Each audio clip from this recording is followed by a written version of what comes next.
अगर आप भी किसी सेल्स वगैरह का इंटरव्यू देने जाने की सोच रहे हो, कोई जॉब लेने की सोच रहे हो, तो ये जो 10 सवाल मैं आपको बताने वाला हूँ ये आपसे पूछे जाएंगे। और अगर इनके आंसर आपने अच्छे से दे दिए तो आपको सिलेक्शन मिलने की चांसेस हैं वो ज़्यादा हो जाएंगे। मेरा नाम जुनैद है और अगर तुम पहली बार यहाँ पे आए हो सब्सक्राइब कर लो, बिल्कुल फ्री में होता है। पहले सवाल की तरफ हम बढ़ेंगे, लेकिन दोस्तों मैं बीच बीच में थोड़ी सी चीज़ें ऐसी भी बताता हुआ चलूँगा आपको कि वो चीज़ें अगर आपको पता चल जाएंगी तो आप जो छोटी छोटी गलती हैं, ठीक है, जिसको हम कह सकते हैं कॉमन सेंस या फिर वो मेच्योरिटी लेवल जिनसे हमारा बढ़ सकता है, उसको समझाने की भी कोशिश करता रहूँगा, तो कहीं ना कहीं मार खाने वाले जो चांसेस है वो कम हो जाएंगे, मतलब चीज़ें थोड़ी आसान हो जाएंगी। तो मेरी रिक्वेस्ट आपसे ये है कि वीडियो को स्किप नहीं करना, ऐसे कंप्लीट देखना। तो सवाल जवाब शुरू करेंगे, लेकिन उससे पहले मेक श्योर कर रहे होंगे आप कि आपने नोटिफिकेशन बेल भी दबा लिया होगा सब्सक्राइब करके, क्योंकि वो आप ही के लिए है और आपका ही उसमें फ़ायदा रहने वाला है। पहला सवाल यहाँ पर है, और ये सवाल नहीं है वैसे, लेकिन हाँ फिर भी, टेल मी अबाउट योरसेल्फ। अगर एग्जामिनर ने आपका नाम लेके आपसे ये क्वेश्चन किया है कि जैसे Junaid tell me about yourself, ठीक है, या जुनैद आप अपने बारे में कुछ बताओ, तो फिर आपको यहाँ पे अपना नाम बताना ज़रूरी नहीं है। अगर एग्जामिनर ने आपका नाम नहीं पूछा है और आपको डायरेक्टली पूछा है कि टेल मी अबाउट योरसेल्फ, तो फिर आपको वहाँ पर 3 से 4 चीज़ें बतानी है और फिर चुप हो जाना है। सबसे पहले अपना नाम बताओ, my name is Mohammad Junaid, मेरा नाम जुनैद है। और उसके बाद अपना एड्रेस बताओ कि मैं उस जगह से आया हूँ और मेरा एक्चुअली जो मैं रहता हूँ, जो मेरा लोकेशन है वो है फला जगह, और अभी मैं यहाँ स्टे करता हूँ और अभी फ़िलहाल मैं आया हूँ आपके पास। तीसरी चीज़ है एजुकेशन, जो बहुत इंपॉर्टेंट होती है। सबसे पहले अपनी ग्रेजुएशन के बारे में बात करो या फिर अपनी उस वाली एजुकेशन के बारे में बात करो जिसमें आपकी बहुत अच्छी पकड़ है, बहुत अच्छी नॉलेज है। मान लो अगर आप उस फील्ड में जा रहे हो, ठीक है, आपको अकाउंट्स में कुछ अच्छा आता है या फिर आपने उखाड़ रखा है अच्छे से, सर मैंने बीकॉम किया है, मुझे टैक्सेशन एंड इसके अलावा जो चीज़ें हैं जैसे जीएसटी, इन सारी चीज़ों में बहुत मज़ा आता है और मुझे बहुत अच्छी से चीज़ें आती भी हैं। अगर आती हैं तो, अगर नहीं आती हैं तो इसके बारे में सिर्फ अपनी ग्रेजुएशन के बारे में बता दो कि सर मैंने बीकॉम किया है अभी पिछले साल और मैंने वहाँ पे मार्क्स प्राप्त किए थे लगभग ऐसे 87% या फिर ऐसे 85% के समथिंग, जो आपका है आप वो बता सकते हैं। ये हो गई 3 बातें, ठीक है। एजुकेशन हमने यहाँ पे बता दी, साथ ही साथ हमने अपना नाम बताया और साथ साथ यहाँ पे हमने लोकेशन बताई। इसके अलावा कोई ऐसी खास चीज़ नहीं है जो उसको बताने में आपका इंटरेस्ट होगा, क्योंकि उसने जो पूछा टेल मी अबाउट योरसेल्फ, बस ये इसके अंदर, ठीक है। और अगर उसको लगेगा कि हाँ ये बंदा थोड़ा इंटरेस्टेड है तो वो और चीज़ें आपसे इसी वाले सवाल के अंदर पूछ सकता है। बाय द वे वो आपको नेक्स्ट सवाल पे ले जाएगा। नेक्स्ट सवाल यानी कि क्वेश्चन नंबर 2 बताएंगे, लेकिन उससे पहले कमेंट का जवाब दे दूं। मेरे पास ना बहुत सारे ऐसे क्वेश्चन आते हैं मेरे यूट्यूब के चैनल के कमेंट सेक्शन में, साथ साथ इंस्टा पे भी लोग पूछते हैं कि भैया इंटरव्यू कौन सी लैंग्वेज में होता है बैंकिंग फील्ड में। लैंग्वेज मैटर नहीं करती है बैंकिंग फील्ड में, मैटर करती हैं आपकी स्किल्स। तो प्लीज़ उनको इंप्रूव करो, उनको ही सुधारो। मैटर यहाँ पे इंग्लिश और हिंदी नहीं करती है। लेकिन अगर आप किसी तगड़ी कंपनी में जा रहे हो, कोई मल्टीनेशनल कंपनी है, वहाँ पर इंग्लिश चाहिए। और अगर आपकी इंग्लिश अच्छी नहीं है ना, तो फिर भाई उसको लग जाओ धीरे धीरे इंप्रूव करने, क्योंकि हमें एक जगह पर टिकना नहीं है। हमें एक सेल्स की जॉब लेनी नहीं है, हमें चलो अभी फिलहाल ठीक है सेल्स की ले ली या हम कैशियर की जॉब पकड़ के बैठ गए, लेकिन हमारा वो विजन नहीं है, हमारा गोल कुछ और है, हमें कुछ और उखाड़ना है, आगे जाना है। अगर आपका है तो आपको सीखना चाहिए फिर, ठीक है। इंग्लिश वगैरह आपको इंप्रूव करनी चाहिए, क्योंकि ये भी एक हमारी कम्युनिटी का हिस्सा है कहीं ना कहीं, क्योंकि सारे कंप्यूटर इंग्लिश में, सारे मोबाइल इंग्लिश में, हमने उतनी चीज़ें इंग्लिश में सीख ली। मोबाइल का आधी चीज़ें हम चला लेते हैं, आधी काम हम मोबाइल से कर लेते हैं इंग्लिश में। क्यों भाई? क्योंकि उनकी हमें ज़रूरत है। इसी तरीके से लैंग्वेज का बैरियर हटाना बहुत ज़रूरी है, तो आप हटाना शुरू करिएगा। थोड़ा लंबा कीजिए, कोई बात नहीं। सो लैंग्वेज मैटर नहीं करती है। अगर आपकी हिंदी अच्छी है तो हिंदी में आप क्वेश्चन आंसर कर सकते हैं। अगर आपकी इंग्लिश अच्छी है तो इंग्लिश में आप बात कर सकते हैं एग्जामिनर से। मैं ज़्यादातर हिंदी में करता हूँ, मेरे 2 दोस्त हैं वो इंग्लिश में करते हैं। और मैंने जहाँ तक देखा है, देखो फेंकना नहीं चाहिए, झूठ नहीं बोलना चाहिए। मेरा एक दोस्त सिलेक्शन ले लेता है, लेकिन दूसरा दोस्त है जिसकी इंग्लिश बहुत अच्छी है वो नहीं ले पाता, क्योंकि एग्जामिनर को बिना ऐसे फड़ करने वाला बंदा नहीं चाहिए होता है।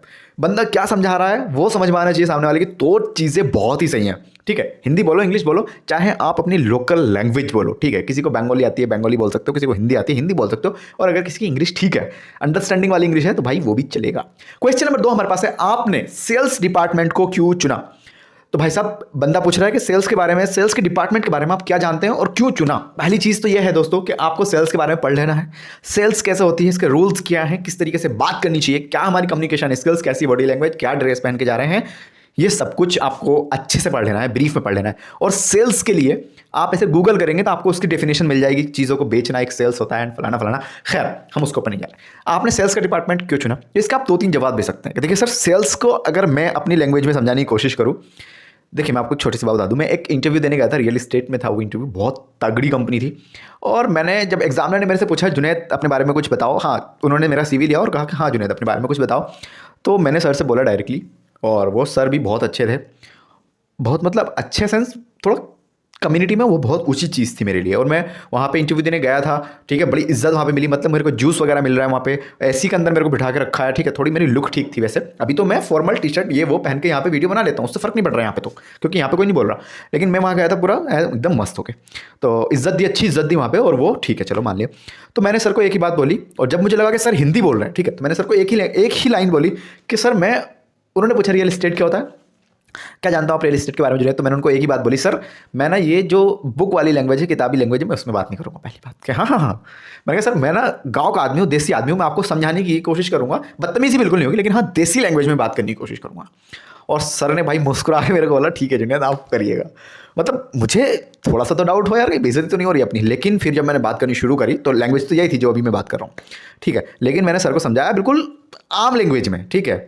मान लो एक कॉन्सेप्ट है साइंस का, वो हमें समझ में नहीं आ रहा है, litmus paper, what is this litmus paper, लेकिन जब मैंने उसको पढ़ा अच्छे से समझा कि भाई एक एसिड है उसको चेक करने के लिए या केमिकल को ऐसे चेक वेक करने के लिए हम उसका यूज़ करते हैं, इस तरह सा काम है उसका। एक पूरा चैप्टर दिया हुआ साइंस की बुक में, कोई सेंस है इस चीज़ का, भले से अभी हमें जल्दी पता चल गया, उसमें बहुत सारी चीज़ें हैं, तो समझ में आना ज़रूरी है, कॉन्सेप्ट ये है। तो मैंने सर को एकदम देसी लैंग्वेज में, अपनी भाषा में, आसान भाषा में जो समझ में आना चाहिए, सर जी घर मकान दुकान और बेचना खरीदना, ठीक है, इसमें प्रॉपर्टी भी हो सकती है, इसमें फ्लैट भी हो सकता है, इसमें बिल्डिंग भी हो सकती है, इसमें मॉल भी हो सकता है, सारी चीज़ें कुछ भी हो सकता है, तो उसको खरीदने बेचने का काम एक्चुअली रियल एस्टेट के अंदर आता है।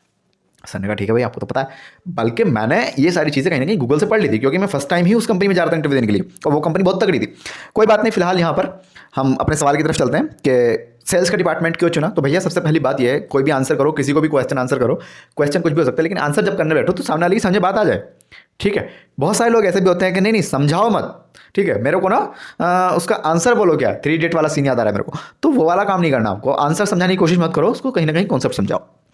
और एग्जामिनर को समझाने का भी कोई सेंस नहीं है, क्योंकि उसको तो पता है, लेकिन हाँ वो यहाँ पे चेक करा मैच्योरिटी लेवल आपका। इंटरव्यू का कॉन्सेप्ट ही है, ये बंदा कुछ कर भी सकता है, नहीं कर सकता है, तो कहीं ना कहीं जो बात करनी है ना, भले से देसी लैंग्वेज में करो, भले से इंग्लिश में करो, आई डोंट केयर, लेकिन कहीं ना कहीं आपका माइंड खुला हुआ होना चाहिए, मैच्योर होनी चाहिए आप, तो वो चीज़ें जल्दी हो जाती हैं। अगर आप ऐसे बच्चों की तरह ओवर रिएक्ट कर रहे हो, ओवर थिंकिंग कर रहे हो कि सर 2 करोड़ में जीरो कितने होते हैं, मैं गिनूंगा कैसे ये वो, और सर ये कितने में खरीदना कितने में, अगर आपको लग रहा है कि हाँ डर वाली चीज़ें हैं, तो वो बंदा बोलेगा यार ये फिगर से डर रहा है, तो भाई रहने दो। फिलहाल हमारा क्वेश्चन क्या था, आपने सेल्स डिपार्टमेंट क्यों चुना, तो आप इसका आंसर कुछ इस तरीके से कर सकते हो कि सर सेल्स में एक्चुअली सबसे ज़्यादा पैसा है, पहली बात तो कंपटीशन है, हाँ ठीक है मान लिया, और साथ ही साथ यहाँ पे हार्डवर्क भी लगेगा, लेकिन यहाँ पे ना अपॉर्चुनिटी बहुत है मेरे पास आगे बढ़ने के लिए, कहीं ना कहीं इस कंपनी में मैं एक अहम रोल अदा कर सकूँ, अपने आप को कहीं ना कहीं ऊंचे लेवल पे ले जा सकूँ, और एक ठीक ठाक पैसा भी कमा सकूँ। देखो सर सभी को पता होता है पैसा बहुत मैटर कर रहा होता है, चाहे हम जॉब करें बिजनेस करें, भाई सब बंदा को पता है पैसे के लिए करते हैं, तो एग्जामिनर से ही बात करने में कोई शर्म नहीं है उस चीज़ में, मैं तो कर लेता हूँ भाई। अब आपको लगे कि सर कुछ भी आप बोले जा रहे हो,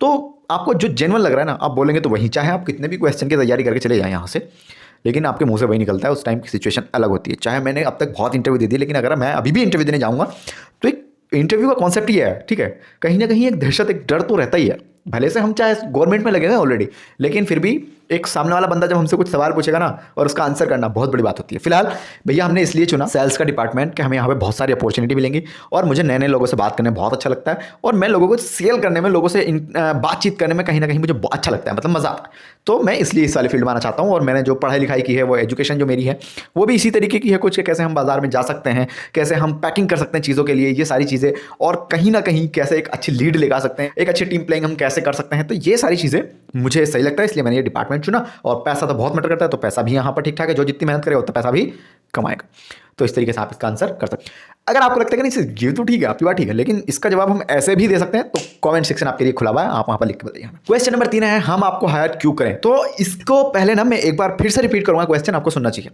हम आपको हायर क्यों करें। ये क्वेश्चन मैंने आपको 2 बार सुना है, इसका मतलब समझे आप कि हम आपको ही हायर क्यों करें। बंदे लाइन लगाए हुए खड़े हैं हमारे पास, आपको ही क्यों हायर करें ये बताओ। तो आपको इस टाइम पे कुछ ऐसी इंपॉर्टेंट खासियत जो आपके अंदर है, वो आपको अपने एग्जामिनर को बतानी है कि सर मेरे पास एक ऐसी चीज़ है, इसकी वजह से आप मुझे यहाँ पे हायर कर सकते हो। मैं एक कंपनी में जॉब कर रहा था, तो वहाँ पर एक बंदा मिला मुझे, उसको कुछ आता नहीं था, मतलब मेरे को सॉफ्टवेयर भी आते हैं कंप्यूटर में, मैं डिज़ाइनिंग कर रहा हूँ, 1-2 चीज़ें और कर रहा हूँ, ठीक है। तो मैंने उसको पूछा भाई आप क्या करते हो यहाँ पे कंपनी में, तो उसने कहा मैं क्लाइंट से डील करता हूँ, बात करता हूँ। मैंने कहा भाई ब्रांड मैनेजर तो हम भी लगे हुए हैं, हम भी बात ही करते हैं क्लाइंट से, लेकिन आपकी सैलरी इतनी अच्छी कैसे। तो उसने कहा कि मेरी नौकरी ना यहाँ पे लगती वक्ती नहीं, लेकिन जब मैंने इंटरव्यू दिया और HR से मैंने जब बात करी, तो मैंने करी इंग्लिश टू इंग्लिश बात, ठीक है, वो बहुत तगड़ी इंग्लिश में बात की उस बंदे ने। वो टीचर था इंग्लिश सिखाने का, तो कहीं ना कहीं उसकी इंग्लिश की वजह से उसकी जो अंदर एक वो कहे ना आपको हायर क्यों करें, रीज़न क्या है, तो उसके पास थी उसकी इंग्लिश, तगड़ी इंग्लिश थी उसकी, तो उसकी वजह से उसे हायर कर लिया कंपनी ने कि हम इसे बी प्लान के लिए रखा है, बैकअप के लिए रखा हुआ है, हमारा कोई अच्छा बंदा भाग जाता है तो हम उसको वहाँ पे उठा के रख लेंगे कि इसकी इंग्लिश अच्छी है। हमारे बेंगलुरु के क्लाइंट थे, हमारे महाराष्ट्र के क्लाइंट थे, जिनको सिर्फ इंग्लिश पल्ले पड़ती है, हिंदी या फिर अदर लैंग्वेज नहीं पल्ले पड़ रही होती है, तो हम इससे काम निकलवा लेंगे वहाँ पे। तो बहुत ज़रूरी है भाई, आपके अंदर कुछ ना कुछ स्पेशल टैलेंट होता है, ठीक है। तो आप लिख के बताओ मुझे क्या टैलेंट है। जैसे मैं अभी यहाँ पे बैठ कर आपके सामने बात कर पा रहा हूँ, कैमरे के सामने बात कर रहा हूँ, मुझे वीडियो एडिटिंग करना आता है, मुझे लाइट का सेटअप करना आता है, कैसे चीज़ें करनी है, चश्मा कैसे पहनना है, बेसिक सी चीज़ें। इस तरीके से आपके अंदर कुछ ना कुछ स्किल होनी चाहिए, ठीक है। मैं ऐसे कैमरा फेस कर पा रहा हूँ, यहाँ पे आपसे बात कर पा रहा हूँ, आपके लिए कंटेंट लिख के ला रहा हूँ, फिर उसको शूट कर रहा हूँ, एडिट कर रहा हूँ, प्रोड्यूस कर रहा हूँ, ये भी मेरे अंदर एक स्किल है। इसके अलावा मेरी एक प्रॉपर जॉब भी है जो मैं अच्छा कर रहा हूँ जिसके अंदर। तो मैं इसके अपने फील्ड के बारे में तो बताता नहीं हूँ, लेकिन अगर आप किसी चीज़ में माहिर हैं, ठीक है, तो आप वहाँ पर बेखौफ बता सकते हैं कि मेरे अंदर ये एक स्किल है। अगर आपकी कंपनी के अंदर, आपके बैंक के अंदर इस स्किल का कोई यूज़ है, तो भाई मुझे किसी और पोस्ट पे जॉब मत दो, मुझे वहाँ पे लगा दो, तो मैं वहीं पे उखाड़ लूँगा जो उखाड़ना होगा, ठीक है। तो यहाँ पर उन्होंने पूछा कि आपको ही क्यों हायर करें, तो आपके अंदर कोई स्पेशल बात होनी चाहिए, ठीक है, और होती है हर बंदे के अंदर, बस आपको ढूंढना है। आप अभी कभी कमेंट करके बताएंगे कि आपने आपके अंदर क्या इंपॉर्टेंट स्किल है जो आपने अभी तक ढूंढी नहीं है। Please put the comment section में लिख के बताइए। उसके बाद अगर आप सेल्स के डिपार्टमेंट में जा रहे हो, तो अगला सवाल जो आपसे हो सकता है, क्वेश्चन नंबर 4 है यहाँ पे। एक पेन लेगा वो, ठीक है, जो भी बंदा इंटरव्यू लेगा, और वो आपको बोलेगा ये पेन ना मुझे सेल करके दिखाओ, ठीक है। तो इसके ऊपर ना बहुत सारी वेब सीरीज़ बनी हुई हैं, बहुत सारे वीडियोस ऑलरेडी पड़े हुए हैं, सब ने बहुत सारी चीज़ें बता रखी हैं। और इसी का एक अपोजिट भी है कि गंजे को कंघी बेच के आप बतानी आपको। तो मेरा ना यहाँ पे एक बहुत बेसिक्स आंसर है इसके जवाब में कि सर इस सवाल का देखो, पेन बेचना ये सारी चीज़ें जब हम बेचने निकलेंगे तो बेची जाए, ठीक है। जो ना वो ले लेगा भाई, कोई ना कोई तो होगा उस लायक जो ले लेगा। कॉन्सेप्ट पेन बेचने का है ही नहीं यहाँ पे। कॉन्सेप्ट ये है कि आप उस चीज़ के लिए वहाँ पर ज़रूरत पैदा कर सकते हो या नहीं कर सकते हो। अगर आपने उस चीज़ के लिए, उस पेन के लिए, उस कलम के लिए, इस चश्मे के लिए, इस माइक के लिए, इस चेयर के लिए ज़रूरत पैदा कर दी, देन आप चीज़ों को सेल कर सकते हो भैया, कहीं भी बंजर जगह पे भी, ठीक है। आपको फिर मार्केट जाने की ज़रूरत नहीं है। आप हो महान, आप हो वहाँ पे ग्रेट, कि आपने ज़रूरत पैदा कर दी, रिक्वायरमेंट पूरी कर दी, रिक्वायरमेंट बना दी चीज़ों की, फिर आप वहाँ पे चीज़ों की सेल बहुत अच्छे से ला सकते हो। तो ये इसका जवाब आप दे सकते हो अपने एग्जामिनर को, सर मैं वहाँ पे ज़रूरत को पैदा कर सकता हूँ। वो पूछ सकता है कैसे करोगे, क्या चीज़ें करोगे, तो वो फिर आप और बहुत सारी वीडियोस पढ़ेंगे वहाँ पे, इतनी लंबी हम बात नहीं करना चाह रहे। उसके बाद क्वेश्चन नंबर 5 के आपकी कुछ स्ट्रेंथ के बारे में बताओ, और इसका अपोजिट भी हो सकता है कि आपके अंदर कुछ कमियाँ होंगी, वो बताओ। तो स्ट्रेंथ की बात करें तो हर किसी के अंदर कुछ ना कुछ स्ट्रेंथ होती है। जैसे मैंने अभी पहले वाले वीडियो में बताया था कि आपके अंदर कुछ खासियत क्या, कोई कुछ बढ़िया चीज़ क्या है, इंपॉर्टेंट स्किल क्या है आपके पास, तो वो आप यहाँ पे फिर से रिपीट भी कर सकते हो। मेरी कम्युनिकेशन स्किल बहुत स्ट्रॉन्ग है, हिंदी की लैंग्वेज में बहुत अच्छे से बात कर सकता हूँ, मैं क्लाइंट से डील कर सकता हूँ, कहीं ना कहीं उसको सेटिस्फेक्शन दूंगा 100%। इस तरीके से आप यहाँ पे इस वाले सवाल का भी जवाब दे सकते हो। क्वेश्चन नंबर 6 हमारे पास है कि ग्राहक से बात कैसे करोगे, अगर कोई कस्टमर आया तो उससे कैसे डील करोगे। तो अब तक हमने यही समझाने की कोशिश करी है, लेकिन सबसे अहम चीज़ यहाँ पे जो है वो है कम्युनिकेशन स्किल्स। ग्राहक से बात करने के लिए, किसी भी पार्टी से बात करने के लिए, फीमेल कैंडिडेट है, कोई मेल कैंडिडेट है, चाहे कोई एजेड आदमी है, चाहे कोई वुमेन है, चाहे कोई मैन है, किसी से भी पोलाइटली बात करने का अहम हिस्सा यहाँ पर जाएगा कम्युनिकेशन स्किल्स के लिए। बात करने की भी एक कला होती है, भले से आपसे आए ना आए इससे मैटर यहाँ पर नहीं है। अगर आप सोचते हो भैया हम तो बात कर लेते हैं, हम तो 2-2 घंटा फ़ोन पे लगते हैं, वो एक अलग चीज़ है। किसी को कन्विंस करना चीज़ों के लिए बहुत बड़ी पावर होती है अपने आप में, तो ये बात समझने की आपको ज़रूरत है। कम्युनिकेशन स्किल्स सीखना बहुत ज़रूरी है, और ये ना एक अलग ही चीज़ है भाई, ठीक है। यहाँ पर जो मैं बैठ कर आपको समझा रहा हूँ और आप सुन रहे हो ना, ये कहीं ना कहीं मेरी कम्युनिकेशन स्किल्स का कमाल है। तो इसी तरीके से आपको भी क्या करना है, कम्युनिकेशन स्किल्स को इंप्रूव करना है, लोगों के सामने तरीके से बात करना आपको आना चाहिए। कहीं ना कहीं एक वे होता है कम्युनिकेट करने का। ये जो बड़ी बड़ी डील होती हैं करोड़ों करोड़ों की, क्या सोच रहे हो आप, ऐसी हो जाती है नॉर्मल आदमी जाकर लेता है? नहीं भाई, अच्छे एडवाइजर होते हैं इन लोगों के पास, मास्टर लोग होते हैं कम्युनिकेशन स्किल्स के, समझाने वाले होते हैं, तब जाके ये डील फाइनल होती है, ठीक है। बोलने का एक जज्बा, जुनून होता है बंदों के अंदर। घंटों घंटों बात करते हैं बैठ के मीटिंग के अंदर, घंटों घंटों। यहाँ पर आप 20 मिनट की वीडियो देखने में आपके पसीने निकल जाएंगे और मेरे बनाने में, ठीक है। तो समझने की कोशिश ये करें आप कि भैया सबसे ज़रूरी चीज़ जो है वो आपके अंदर क्या है, आपकी जो स्ट्रेंथ है वो क्या है। मेरी स्ट्रेंथ है बात करना, लोगों से कम्युनिकेट करना, वीडियो बनाना। इसी तरीके से आपकी भी हो सकती है, तो उसको फाइंड कर लो, ढूंढ लो और मुझे कमेंट में बता दो क्या है। नेक्स्ट सवाल की तरफ चलते हैं। हम यहाँ पे पूछ सकता है कि इसकी आपकी वीकनेस क्या है, तो भैया कुछ ना कुछ वीकनेस भी होती है, और पॉजिटिव वीकनेस आपको बतानी है, निगेटिव नहीं बतानी है, क्योंकि उनका मकसद ये नहीं है कि आपकी वीकनेस जान के वो आपको पकड़ लेंगे फिर, ठीक है। अगर उनको वीकनेस का पता चल गया कि ये बंदा यहाँ वीक है, वहीं से पकड़ लेंगे फिर। तो अपनी एक्चुअल वीकनेस नहीं बतानी है, वीकनेस पॉजिटिव वे में बतानी है। समझ में आ गई बात। क्वेश्चन नंबर 7 हमारे पास है, व्हाट इज सेल्स। आप जा रहे हो सेल्स के इंटरव्यू में। मेरे से भी जो रियल एस्टेट का इंटरव्यू था, एग्जामिनर ने पूछा था कि भाई Junaid what is real estate, real estate क्या होता है। फिर मैंने उनको बताया देसी लैंग्वेज में, दुकान मकान घर छत बाजार ये सारी चीज़ें में मतलब समझ जाओ। तो आपको भी वो पूछ सकता है सेल्स क्या होती है, तो बता सकते हो आप किसी भी सर्विस एंड प्रोडक्ट को बेचने के बदले में जो हमें पैसे मिल रहे होते हैं वही सर्विस है, वही सेल्स है, ठीक है। अगर प्रोडक्ट एंड सर्विस को हम सेल कर रहे होते हैं कहीं ना कहीं, तो फिर एक सेल्समैन कार्य होती है। और इसका ऐसे कोई साइंटिफिक आंसर नहीं है, ठीक है। किताबी लैंग्वेज में तो हो सकता है, मैंने वो सब नहीं देखा भाई, ठीक है, मैं क्यों झूठ बोलूँ। तो सेल्स क्या है, चीज़ों को बेचना, एक अच्छे तरीके से बेचना जिसमें हमें भी कुछ प्रॉफिट बच रहा हो, यही सेल्स है भाई। और अगर आपको सेल्स फील्ड में बादशाह बनना है ना, किंग बनना है, उखाड़ना है ना कुछ, तो सबसे ज़रूरी चीज़ है आपकी कम्युनिकेशन स्किल्स। कम्युनिकेशन स्किल्स को इंप्रूव करने के लिए, सीखने के लिए आप हमारा कोर्स परचेज कर सकते हो। First link in the description box. 49 rupees से कीमत है फिलहाल, बढ़ाने का मन है बढ़ा देंगे अभी, ठीक है। इस वीडियो के बाद पता नहीं बढ़ भी सकता है। तो अभी के अभी इंस्टेंट जाएंगे आप, खरीद लो, वहाँ पे तरीका बताया हुआ है, सिखाया नहीं है, तरीका बताया, ऐसे करोगे तो हो जाएगा इंप्रूव, देख लेना भाई, ठीक है। 7 सवाल हमने अब तक यहाँ पर आपको बता दिए हैं और 8वें की तैयारी कर रहे हैं, तो 8वां क्वेश्चन बहुत इंपॉर्टेंट है, समझ कर सुन के जाना। 8वां सवाल है हमारे पास, सेल्स के टारगेट को कैसे अचीव करोगे, तो इसके ऊपर एक पूरा डेडिकेटेड वीडियो है, आई बटन में मेंशन कर दिया है आपके लिए, आप उस वीडियो को देख सकते हो क्योंकि वीडियो की लेंथ ज्यादा होगी। गाइस हमने ना अब तक 8 क्वेश्चन डिस्कस कर लिए हैं जैसे कि आपको पता ही है, और 8 क्वेश्चन के बाद हमने 2 टिप्स रखी हैं अपनी तरफ से देने के लिए। नंबर 1 टिप्स जो है यहाँ पे, जब भी आप किसी भी कंपनी में इंटरव्यू देने जाएं, चाहे वो छोटी कंपनी हो या फिर बड़ी कंपनी हो, नेशनल हो या इंटरनेशनल हो, ठीक है, उस कंपनी के बारे में ना आपको बहुत अच्छे से पढ़ लेना चाहिए। अगर आपको एक्सपीरियंस भी है ना भाई साहब, अच्छा एक्सपीरियंस है अपने काम के बारे में, ये तो मैटर नहीं करता, ठीक है, ये तो ज़रूरी है ही, एक्सपीरियंस तो चाहिए ही, लेकिन उस कंपनी के बारे में पढ़ना भी बहुत ज़रूरी है। जब मैं अपनी पहली कंपनी में इंटरव्यू देने गया था और मैंने वहाँ पे सिलेक्शन ले लिया था, ऑब्वियसली चाहे सैलरी कुछ भी हो वो मैटर नहीं करता, लेकिन एक कंपनी में आप इंटरव्यू को क्रैक करके वहाँ पे ज्वाइनिंग ले रहे हो, ये बहुत बड़ी बात होती है। मेरा फर्स्ट टाइम इंटरव्यू था और मैंने क्या किया था, वहाँ पे ना उस कंपनी की वेबसाइट थी और उस वेबसाइट पे मेरे को इतनी अच्छी इंग्लिश नहीं आती, सब कुछ इंग्लिश में लिखा हुआ है। मैंने गूगल ट्रांसलेट करा, भाई मेरे को समझ में नहीं आता इस कंपनी में होता क्या है, कैसे चीज़ें हो रही होती हैं। बहुत ही यूनिक काम था, बहुत ही पहली बार ही देखा था मतलब मैंने अपनी ज़िंदगी में। तो मैंने वहाँ पर क्या करा, उस कंपनी की वेबसाइट उठाई भाई, वेबसाइट मैंने एक बंदे से पूछा इस कंपनी का नाम क्या है, मैं रेफरेंस के थ्रू वहाँ पे जा रहा था, तो बंदे ने मुझे पूरा प्रॉपर नाम बताया। 4 दिन पहले मैंने 2 दिन तक उस कंपनी की वेबसाइट पे बैठ के 12-12, 13-13 घंटे रीड किया, उसको पढ़ा, उसका मतलब निकाला, एक वर्ड का मीनिंग निकाला, इसका ओनर कौन है, गार्ड कौन है, कंपनी करती क्या है, कब से कर रही है, क्या इसका गोल है, क्या अचीवमेंट आई है अब तक, कितने इन्होंने पुरस्कार जीते हैं, एंड इसके अलावा कितने एम्प्लॉय काम कर रहे हैं, एम्प्लॉय कितने हैं, साथ में साथ यहाँ पे एडमिन में कौन बंदा काम कर रहा है, कितने बंदे, जॉब्स का क्या हिसाब किताब है, सैलरी का क्या हिसाब किताब है, ओवरनाइट नाइट ये सारी चीज़ें क्या हैं भाई साहब, कौन कौन सी मशीनें हैं, किस मशीन से क्या काम हो रहा है, ये सब कुछ मैंने पढ़ा उस कंपनी के बारे में। देन मुझे लगा कि हाँ अच्छा है, इंटरेस्टिंग है। और जब मेरा इंटरव्यू हो रहा था ना, तो मुझे बेसिक नॉलेज तो थी नहीं इंटरव्यू की, लेकिन उस कंपनी के बारे में पता था। कंपनी में मुझसे पूछा भी इंटरव्यू के बारे में, भैया हमारी कंपनी क्या करती है पता है आपको, मैंने बिल्कुल सर पता है, ये करती है हमारी कंपनी, और इस कंपनी में ये चीज़ें ऐसे होती हैं वैसे होती हैं। तो वो बंदा ना जो इंटरव्यू ले रहा था, HR बहुत ही सही बंदा था वो, मतलब उसने मेरे को देख लिया कि यार ये बंदा बहुत इंटरेस्टिंग है भाई, इसने बहुत रिसर्च की है, काम तो इसने किया नहीं ना, मैं उसको जानता था ना वो मुझे जानता था, लेकिन उसने ऐसा पता लगा लिया कि हाँ इसने रिसर्च अच्छी कर ली हमारी कंपनी के बारे में। तो वो भी एक फैक्ट बना यहाँ पे मुझे वहाँ पे सिलेक्शन दिलाने के लिए। तो जिस भी कंपनी में जा रहे हो, चाहे HDFC बैंक हो या फिर टाटा की कोई कंपनी हो या फिर महिंद्रा हो, कुछ भी हो सकती है भाई साहब, अच्छे से उस कंपनी के बारे में पढ़ लेना। CEO से लेके उस कंपनी के गार्ड तक की नॉलेज आपको होनी चाहिए, भले से इंटरव्यू में पूछी जाए ना पूछी जाए, आप अपनी तरफ से 100% दो, सामने वाला समझ जाएगा कि हाँ ये बंदा इंटरेस्टेड है और ये जाना चाहता है। आई होप आपकी समझ चीज़ आ गई होंगी। टिप नंबर यहाँ पे लास्ट है और इसके बाद ये वीडियो खत्म हो जाएगा, ये ज़रूर सुनना। क्या है भैया, ड्रेसिंग सेंस। अगर आपको ड्रेस पहनने का सेंस नहीं है, कुछ नहीं हो सकता फिर आपको।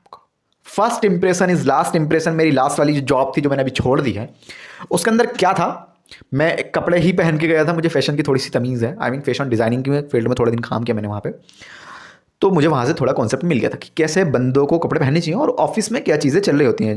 मैं अगर सच बताऊँ तो मैं दिल्ली वगैरह बहुत कम रहता हूँ भाई, मैं अपने लोकल में रहना पसंद करता हूँ, मुझे यहाँ का वातावरण यूपी का ही ठीक लगता है, दिल्ली का भी बहुत कूल है, लेकिन भाई अकॉर्डिंग टू नीड ही हमें चीज़ें करनी चाहिए, बगैर मतलब के इधर उधर भड़कना नहीं चाहिए।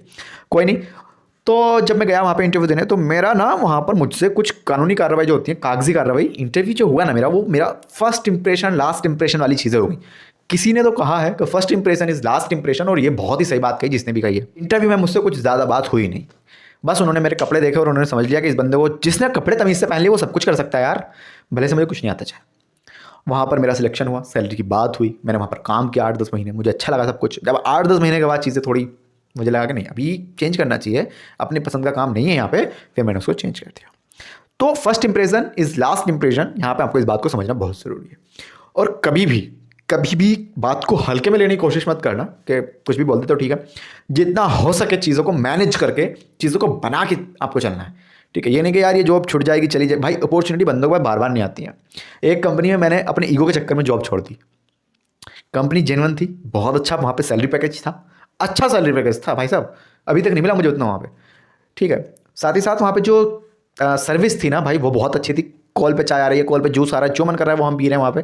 पूरा बफे लगा हुआ है खाने पीने का भी, ठीक है। वेज एंड नॉन वेज दोनों चीज़ें वहाँ पे मिल रही हैं, जबकि वहाँ पे सब लोग काम कर रहे हैं, हिंदू मुस्लिम सबसे कोई इशू नहीं है। लेकिन वहाँ पे सिर्फ मेरी ईगो बीच में आई। मैंने कहा सर मैं नहीं आ सकता, और सर मेरे को रिक्वेस्ट कर रहे हैं भाई, कंपनी का ओनर, 500 लोग काम करते हैं उस कंपनी में, और कंपनी का ओनर मेरे को, जुनैद क्या हुआ भाई, आप तो ठीक हो, क्या मसला है, क्यों नहीं आ रहे हो? मैं सर मुझे काम नहीं करना वहाँ पे, और किसी से ना मेरा झगड़ा हुआ है जब तक मैंने वहाँ पे काम किया 2.5-2 साल, कभी किसी से कोई लड़ाई नहीं हुई, किसी से मेरा कोई बदतमीजी नहीं हुई। 1-2 बंदों के साथ हो गई थी, लेकिन उन्होंने भी बाद में आके चीज़ें डिस्कस कर ली, अच्छे से उनके साथ ही मोहब्बत हो गई थी।